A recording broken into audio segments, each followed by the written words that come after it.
Hey YouTube, it's Heather. You're probably wondering why I have the book there. Well, I have the book because if I take it away, it's really bright. So I'm trying to diminish the amount of light exposure. But so I'm going to do an update, starting with the numbers. I am currently at 290.5, which is a BMI of 40.4. So I have met my goal for the month. I set a goal for myself each month to lose 10 pounds, so my goal for this month was to get to 290, and so I've reached that. I mean, I still have half a pound to lose, but I guess in my head I've kind of pretty much reached that, and I have a couple of days still to lose the half a pound, which I'm sure I will. But my BMI again is at 40.4. So if I lose 4 more pounds, I will be officially out of the morbidly obese category, which is an accomplishment because now I will just be obese instead of morbidly obese, which I know for all of us who are morbidly obese or have been morbidly obese, it's always that stigma of, you know, morbidly obese sounds so much more, I don't know, detrimental and life-threatening than just being regular obese or regular overweight.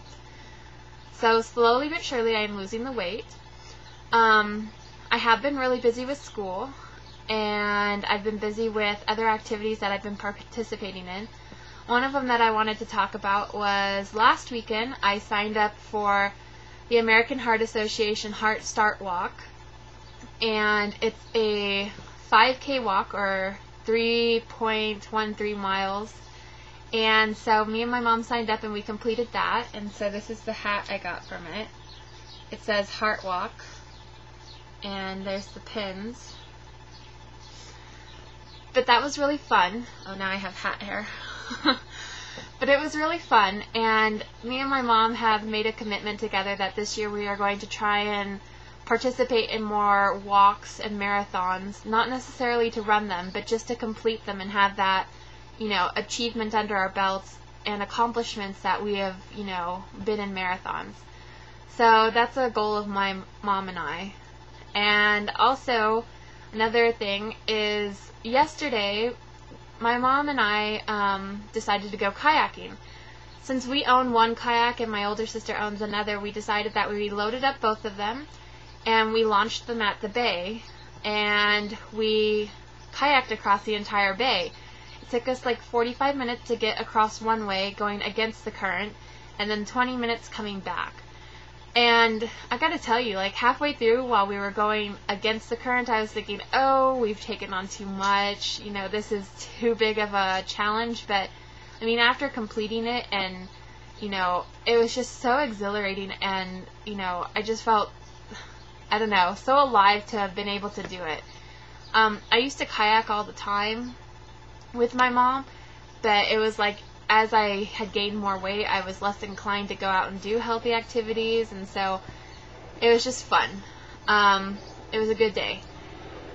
Also, as part of school, I have a gym class that I am in, and that's every Friday from 8 to 10 o'clock.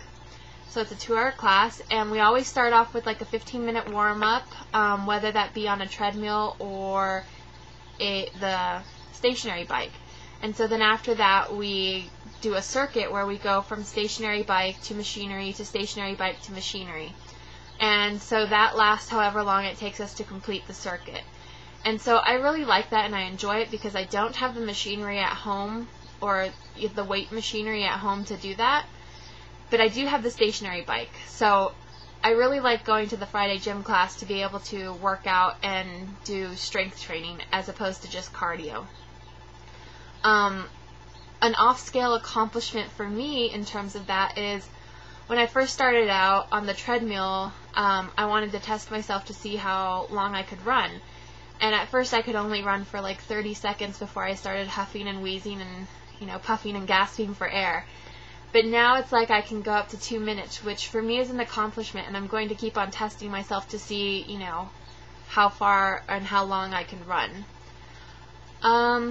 Also for school, instead of parking like in the nearby student parking structures and parking lot, I always park far out in Balboa Park, so that way I have to walk, you know, down a hill and upstairs and to get to the college campus. Whereas before I would always try and, you know, fight for the nearest parking spot and, you know, come hours early just so that way I would, you know, not have to walk the distance. But now it's not a problem for me, and it's becoming increasingly easier to do so. What else? Oh, also in terms of the marathons that I was talking about, I'm signed up with my mom to do the Rady Children's Hospital marathon or walk, which is Shamu and You, SeaWorld. And that's October 3rd, and that's a 4-mile walk, so increasing the distance. And I'm sure that will be just as exciting as all the other walks. I think that's about it. It may not look like I've lost much weight in terms of the camera, but I can definitely feel it, and I'm still maintaining a size, or I was a size 26 in pants, and I've now gotten down to a size 22, but those are starting to get a little loose. So hopefully if I lose maybe like 10, 20 more pounds, I'll be able to fit into a 20, hopefully. Shirt sizes I try and keep loose, if only because that's my mentality of I don't want to expose, you know, the belly gut. And that, I mean, they're getting looser and looser all the time. And I guess I'm more confident in wearing, you know, certain clothes. And, you know, when I look at myself in the mirror, it's no longer like my stomach sticks out further than my breasts, which used to be the case. But now it's, you know, I'm starting to look a lot better and feel a lot better about myself. But yeah, I go in for a fill this Wednesday, and they'll see where I'm at in terms of my progress. I feel like I've been accomplishing just as much as, you know, they've expected of me, so hopefully they do as well. I do, however, feel like I do need a bit of a fill, only because I sometimes feel a little hungrier than I used to at the beginning of my fill. So hopefully if they fill it a little more, it'll decrease my hunger a tad bit. But yeah, other than that, I feel great. And I love watching your guys' videos. I still watch them even if I don't update. I may not post videos constantly like some people, but I do definitely watch people's videos all the time. I'm very much addicted to the YouTube weight loss community. So, yeah. Like Banded Wendy, I wanted to give a shout out to. You're doing so awesome. You have finally made it to Wonderland, and I know that was the hardest struggle for you to get under that 200 pounds, and that's so great that you've done it. So excited for you. Also, Fun Sparkle, great job on the weight loss. You're looking so fantastic. It's so unbelievable. Also, Sweet Judy, woohoo! You finally got approved. I'm so excited for you. When I first saw your video, I was like, oh my gosh, finally. This has like been the longest struggle for her, and she's such a sweet woman. And who else there? I think that's all I can think of right now. There's zillions of people. Oh, like Katie July. I watch Katie July all the time. And Watch Me Get Skinny posted a video recently. And I know there's a lot of you that I watch, but I can't think of the screen names all at once. But things are going great, and I'll try and update again when I can. Okay? Bye. And keep losing the weight. Don't get discouraged. Bye.